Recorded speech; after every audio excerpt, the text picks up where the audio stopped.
Bonjour à toutes et à tous et bienvenue dans ce podcast aujourd'hui consacré au livre L'éveil des consciences.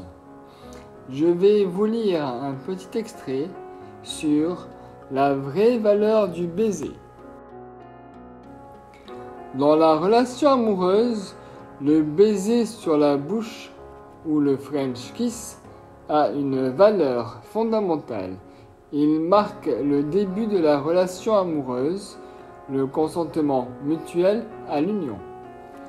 Mais quelles sont les causes profondes de cette pratique étrange, propre à l'homme, propre à l'humanité?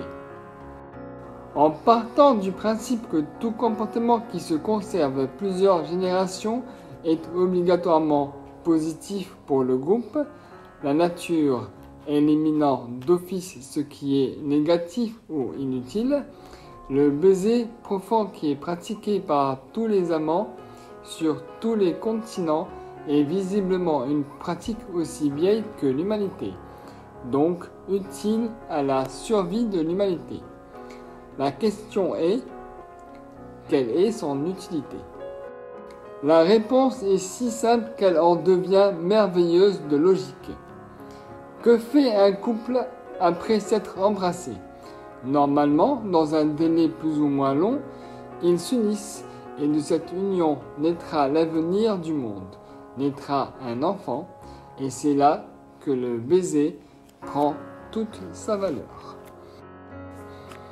Le baiser, le French kiss, permet dans un premier temps aux amoureux d'échanger leur flore microbienne, de l'harmoniser et ainsi de générer les anticorps propres aux deux individus constituant le couple.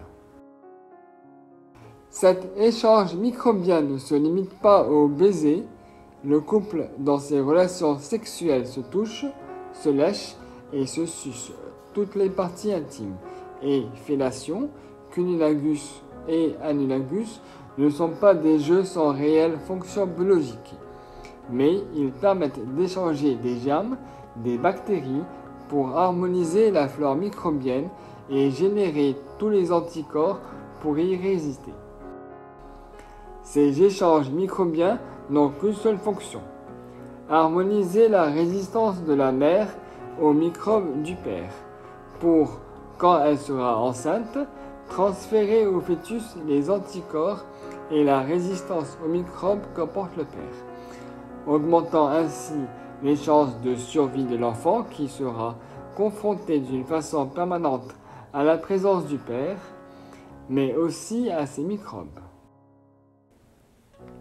Il y a donc un rapport direct du baiser avec l'hypersocialisation humaine, demandant un puissant cerveau énergivore entraînant une croissance lente de nos petits, ceux-ci restant immatures très longtemps et ayant besoin de la présence permanente de la mère, mais aussi du père pour les nourrir et les éduquer afin qu'ils deviennent des adultes viables dans une société complexe.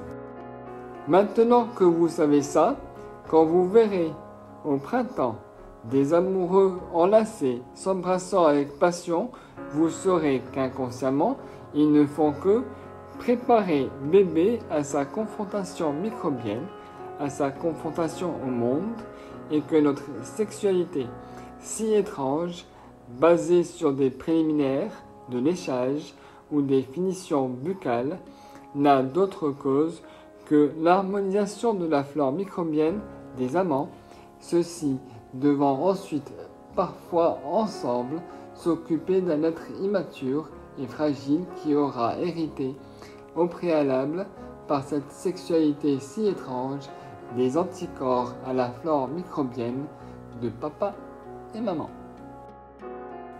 C'est tout pour cet petit épisode. Je vous attends en commentaire. Namasté.